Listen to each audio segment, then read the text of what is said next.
కుక్కకు బొక్కాశ, ఈయన కొడుకులకి ముస్లింల తప్పాశ. అమ్మాయి నిజంగానే మేడ నుంచి పడిపోయిందేమో మీరు సమదృష్టిలో చూడరు. ఎందుకంటే బండి భగీరథ విషయంలో ఏం చేశారు మీరు? అమ్మాయిదే మొత్తం తప్పనట్టుగా మీరు వీడియో చేశారు. మరి ఈ విషయంలో అలా చేయటం. అరే సెక్యులర్ హిందువులారా, అరే సెక్యులర్ హిందువులారా అంటే ఇక్కడ హిందువులు ఏం చేయాలరా మరి? మత పిచ్చి ఉన్న హిందూ అయినా క్రైస్తవుడైనా ముస్లిం అయినా సమాజానికి హానికరం. గీతా బైబిల్ ఖురాన్తో పాటు రాజ్యాంగాన్ని రక్షిద్దాం, మతతత్వవాదుల్ని తరిమి కొడదాం, మానవత్వాన్ని పెంపొందిద్దాం.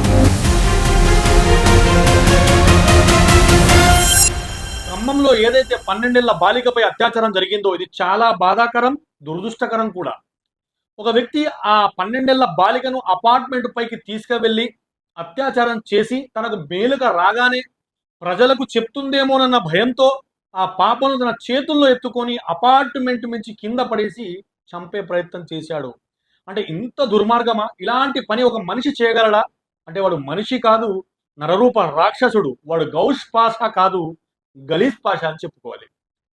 అయితే ఆ అమ్మాయి సృహలోకి రాగానే ఎక్కడ చెప్తుందో నా ప్రాణం ఎక్కడ పోతుందో అని చెప్పేసి ఆ పాప ప్రాణం తీసే ప్రయత్నం చేశాడు. అంటే తన ప్రాణం ఒక లెక్క, ఆ పాప ప్రాణం ఒక లెక్కన? అంటే ఇంత దుర్మార్గం చేసినటువంటి వ్యక్తిని ఏం చేయాలి? ఏం చేశారు? సింపుల్, పోక్సో కేసు పెట్టి జైల్లో వేశారు. వాడు నెల, 2 నెలల, 3 నెలల, 4 నెలల, ఆ తర్వాత మళ్ళీ బెయిల్ మీద బయటికి వచ్చేస్తాడు, దర్జాగా తిరుగుతాడు. ఇదే కదా ఎప్పుడైనా సరే ఇలాంటి విషయాల్లో జరిగేది. ఇక్కడ కూడా అదే జరుగుతుంది. కానీ పోలీసులు ఏం చేయాలి మరి? అంటే వాడిని ఎన్కౌంటర్ చేసేయాలి. కానీ ఎన్కౌంటర్ చేసే అధికారం పోలీసులకు ఉందా అంటే లేదు. రాజ్యాంగం వాళ్ళ చేతుల్ని కట్టేసింది, ఆ డిపార్ట్మెంట్ చేతుల్ని కట్టేసింది. ఇలాంటి విషయాలు చూసినప్పుడు ఈయన కొడుకుల్ని షూట్ చేసి పారేయాలి అనిపిస్తుంది పోలీసు వాళ్ళకు కూడా. కానీ రాజ్యాంగం వాళ్ళ చేతుల్ని కట్టేసాయి. వాళ్ళు కనుక ఎన్కౌంటర్ చేయాలంటే ఏంటి ప్రాసెస్? తనను జైలు నుంచి విచారణ పేరుతో బయటికి తీసుకురావాలి. విచారణ చేస్తున్న క్రమంలో తను మా దగ్గర నుంచి రివాల్వర్ తీసుకొని మమ్మల్ని కాల్చే ప్రయత్నం చేశాడు, అందుకే మా ఆత్మరక్షణకై మేము తనకు కాల్పులు జరిపినందుకు తను చనిపోయాడు అని చెప్పేసి ఒక అబద్ధం ఆడవలసి వస్తుంది ఈ పోలీస్ వ్యవస్థ. అంటే మరి చట్టాలు ఇలాగే ఉంటే ఎలా? ఇంకా ఎన్ని రోజులు ఇలాగే ఉంటాయి చట్టాలు? ఇంకా ఎప్పుడు మారుతాయి చట్టాలు? కఠినమైన చట్టాలు ఎప్పుడు వస్తాయి? ఇలాంటి నా కొడుకుల్ని నడి రోడ్డు పైన షూట్ చేస్తే కానీ ఆడవాళ్ళ మానం ఎంతో మా ప్రాణం అంతే అనేటటువంటి ఒక అవగాహన వస్తుంది ప్రజల్లో. కానీ ఆడవాళ్ళ ప్రాణానికో లెక్క, ఈ దొంగన కొడుకుల ప్రాణానికో లెక్క అన్నట్టుగా ఇక్కడ జరుగుతుంది. సో చట్టాలు కఠినంగా తెస్తే కానీ వ్యవస్థ మారదు. ఇది ఇలా ఉండగా ఎవరైతే ముస్లిం ప్రజలు రోడ్లపైకి వచ్చేసి ఆ గలీజ్ పాషాను వెంటనే కఠినంగా శిక్షించాలని చెప్పి ధర్నాలు చేస్తున్నారో అలాంటి ముస్లింలకు మనం ఎంతైనా కృతజ్ఞతలు తెలుపుకోవాలి. కఠినంగా శిక్షించాలన్నారు ముస్లిం మైనారిటీ నేతలు. బాలికలకు న్యాయం చేయాలంటూ ఖమ్మంలో నిరసన కార్యక్రమాన్ని చేపట్టారు. పోక్సో కేసు నిందితుడు గౌస్ పై కఠిన చర్యలు తీసుకోవాలన్నారు. ముస్లింలు ఇంకొక పని కూడా చేయాలి. వాడు ఎలాగో బెయిల్ మీద బయటికి వస్తాడు, రాగానే దర్జాగా తిరుగుతాడు. అలాంటి వ్యక్తిని మీరు దగ్గర రానివ్వకూడదు. ముందుగా వాడిని పట్టుకొని వాని గడ్డాన్ని తీసేయాలి, వాని అవమానపరచాలి. ఆ తర్వాత వాడు ఏదైతే మసీదుకి వస్తాడో ఆ మసీదుకి కూడా వానికి రాకుండా ప్రతి మసీదులో వారికి నో ఎంట్రీ అని చెప్పేసి బోర్డు పెట్టాలి. అప్పుడు కానీ వానికి సిగ్గు వచ్చి మనిషి బతికే ప్రయత్నం చేస్తాడు వాడు. ఎందుకంటే ఈ అమ్మాయి జీవితాంతం ఒక ఫిజికల్ హ్యాండిక్యాప్డే. ఆ తర్వాత తన మానము పోయింది. ప్రాణం ఉన్నా లేకున్నా ఒకేలా ఒక బ్రతికున్న శవంలా బ్రతకాల్సింది ఆ పాప. మరి దీనికి సమన్వయము ఏంటి అంటే ఇతనికి కూడా, ఈ గౌస్ పాషాకు కూడా పనిష్మెంట్ కావాలి కదా. ఆ పనిష్మెంట్ ముస్లిం సమాజం ఇవ్వాలి తప్పకుండా. ఇప్పుడు మీరు చేసింది ఒక్కెత్తే, వాడిని రోడ్డుపైకి వచ్చేసి వాడిని కఠినంగా శిక్షించాలని చెప్పేసి ఏదో ధర్నాలు చేస్తున్నది ఒక్కెత్తే. కానీ వాడు వచ్చిన తర్వాత ఇంకొక ఎత్తు ముందుకు వెళ్ళి ఇంకొక ప్రయత్నంగా నేను చెప్పిన పనులు వానికి మసీదులో నో ఎంట్రీ ఇవ్వాలి, వాని గడ్డాన్ని గీసి వానికి అవమానపరచాలి. ఎందుకంటే ఖురాన్ ఏమంటుంది? సూరా నంబర్ 17 ఆయత్ నంబర్ 32, మీరు వ్యభిచారం దరిదాపు కూడా వెళ్ళకండి అంటుంది. వీడు దరిదాపు కాడు, దాటేసి వెళ్ళాడు. మళ్ళీ ఖురాన్ ఏమంటుంది? ఖురాన్ సూరా 5 ఆయత్ 32, ఒక్క మానవుని చంపితే సమస్త మానవుల్ని చంపినట్లే.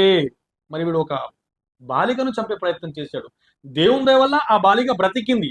ఒకవేళ చనిపోయి ఉంటే అంటే వీని సంకల్పం చంపేదే కనుక వీనికి ఆ పాపం దొరికేసింది.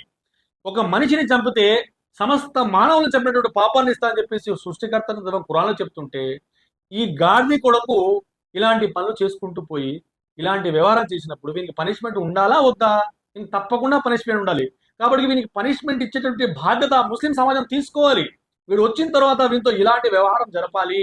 అప్పుడైనా సరే ఆ అమ్మాయికి పాపం సమాధానం జరిగేటటువంటి అవకాశాలు ఉన్నాయి. ఏది చేసినా సమాధానం జరగదు. అయిందేదో అయిపోయింది.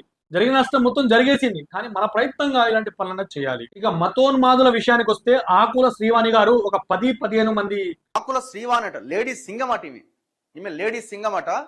మేమట అసలు ఈ ఇష్యూ గురించి అట మాట్లాడతలేమట. మేము సెక్యులర్ అట.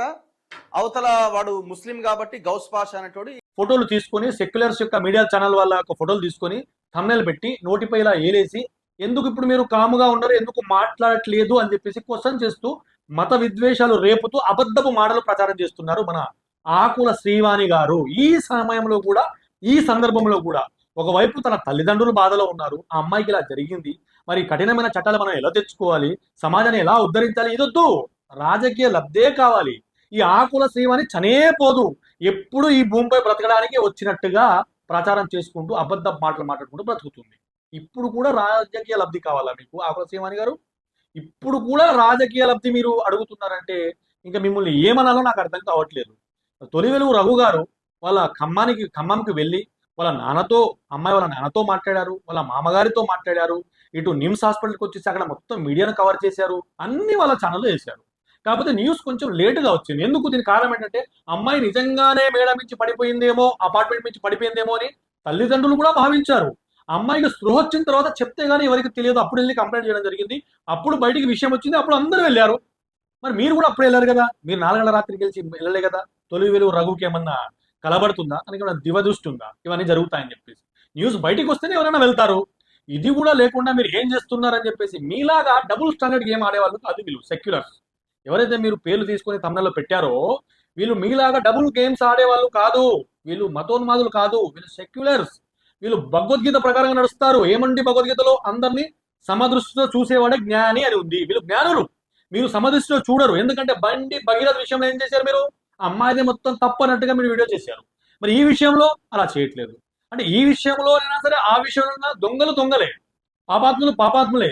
వీరిద్దరిని పాపాత్ముల్లా చూస్తేనే మీరు సమదృష్టిలో చూసినట్టు, గీతాశాస్త్రం వెలుగులో మీరు నిజమైన హిందూ అన్నట్టు. ఒకవేళ అలా చూడకపోతే మీరు హిందువే కాదు. ఏం చెప్పట్లే ఈ మాట, భగవద్గీత చెప్తుంది. ఖమ్మం రాయపర్తి నగర్లో చిన్నారిని అత్యాచారం చేసి అపార్ట్మెంట్ పైనుంచి కిందకు నెట్టిన దుర్మార్గుడు వీడే అని తన ఫోటో పెట్టాడు. అవును, వాడు దుర్మార్గుడే. ఇలాంటి వాళ్ళతో చాలా జాగ్రత్తగా ఉండాలి. అవును, అందరూ ఇలాంటి వాళ్ళతో జాగ్రత్తగా ఉండాలి. వీడి ఇంట్లో అమ్మ, అక్క, చెల్లి, భార్య అందరూ ఉంటారు కదా. అవును, ఉంటారు. హిందూ ఆడపిల్లలు అంటే ఎందుకు వీడికి? హిందూ ఆడపిల్ల ఏంటి, ముస్లిం ఆడపిల్ల ఏంటి అంటే వీడు చేసింది ముస్లిం అనే? వీడు ముస్లిం అని కాదు, వీడు మనిషే కాదు అసలు, వీడు ఒక జంతువు. హిందూ ఏంటి, ముస్లిం ఏంటి? ఇక్కడ వేదవానికి ఏమైనా బుద్ధి ఉందా? ఇందులో కూడా హిందూ ముస్లిం కావాలా నీకు? ఇలాంటి వాళ్ళకి అంత చులకన, అంటే ఇలాంటి వాళ్ళకు హిందూ ఆడవాళ్ళు అంటే అది చులకన, హిందూ ఆడవాళ్ళు అంటే ఒక చులకన, ముస్లిం ఆడవాళ్ళు అంటే ఒక చులకన లేకుండా ఏంట్రా ఇది? కామంతో కళ్ళు కప్పిపోయిన వాడికి ఎవరైనా సరే వాడు నరరూప రాక్షసుడు, వాడికి జంతువుతో సమానం. వాడు ముస్లిం ఏంటి, హిందూ ఏంటి? నువ్వు ముస్లిం అనుకుంటే వాడు ముస్లిం అయిపోతాడా? అరే సెక్యులర్ హిందువులారా, అంటే ఇక్కడ హిందువులు ఏం చేయాలరా? మరి ఏం చేయాలరా? సెక్యులర్ హిందువులు ఏం చేయాలి మరి? ఇక్కడ బుద్ధి ఏమన్నా ఉందా వీడికి? ఏం చేస్తే బాగుంటుంది? అరే వీని తిట్టాల్సుకుంటే తిట్టు, కానీ సెక్యులర్లు ఏమన్నారా నిన్ను? సెక్యులర్లు ఏం చేయాలి? ఏం చేస్తారా? నువ్వేం చేస్తున్నావో అదే వాళ్ళు చేస్తారు. సెక్యులర్ ఏం చేస్తారు? సెక్యులర్ చట్టాన్ని చేతిలో తీసుకోమంటున్నావా? చెప్పు. చట్టాన్ని చేతిలో తీసుకొని వాడిని పోయి చంపమంటున్నావా? రాజ్యాంగబద్ధంగా ఉంటారా సెక్యులర్స్? నీకంటే ఎక్కువ బాధపడే సెక్యులర్స్ ఆ అమ్మాయి పట్ల. తెలుసా నీకు ఆ విషయం? ఏం చేస్తే బాగుంటుంది, ఎలా చేస్తే బాగుంటుంది అని చెప్పేసి ప్రతి విషయంలో ముందుకొచ్చి మాట్లాడేవారు సెక్యులర్ హిందువులు. నీలాంటి మతోన్మాదులు ఇలాంటి మాటలే మాట్లాడతారు. ఇంకొకడు అంటాడు, ఫేస్బుక్లో ఒక పోస్ట్ పెట్టాడు వీడు, నేను అస్మా షేక్ సోదరుడిని. అంటే అస్మా షేక్ ఎవరైతే నిరుద్యోగ వృత్తి కోసం పోరాడేటటువంటి మహిళ, ఎవరైతే ముస్లిం మహిళ ఉన్నారో తన ఫోటోతో పాటు ఈ గౌస్ పాషా గాని ఫోటో కూడా పెట్టి వాడు ఏమంటాడంటే నేను అస్మా షేక్ సోదరుడిని. అంటే అస్మా షేక్ వాడు సోదరుడు అంట. ఎలా సోదరుడు అయ్యాడ్రా వాడు? వాడు ఒక రేపిస్ట్ రా, వాడు ఒక రేపిస్ట్. అస్మా ఎవర్రా? ఒక ఉద్యమంలో ముందుకెళ్ళి ధైర్యంగా నిలబడే ఒక మహిళ. తనకు వానికి పోలిక ఏంట్రా? అసలు నీకు ఏమైనా సిగ్గుందా, బుద్ధి ఉందా? అంటే వీని మత విద్వేషం చూడండి ఒకసారి. వీడు ఏం పెడతాడంటే, ఇంకా ఏమన్నాడు వీడు, బ్రదర్ ఆఫ్ అస్మా షేక్, ఆమె గౌరవం నా గౌరవం, ఆమె సంతోషం నా సంతోషం, ఆమెకు ఏ కష్టం వచ్చినా నేను ఎప్పుడూ ఆమె వెంటే ఉంటాను అని అంటున్నాడు. అంటే వీడు ఎవడు? గౌస్ పాషా అంట అస్మా వెంట కష్టం వచ్చినా నష్టం వచ్చినా ఉంటాడని చెప్పేసి అన్నాడని చెప్పేసి వీడు పోస్ట్ పెట్టాడు. అంటే వీడికి ఎంత మత విద్వేషం, ఏ టైంలో ఏది చెయ్యాలని చెప్పేసి వీళ్ళ ఆలోచన లేదు వీళ్ళకు.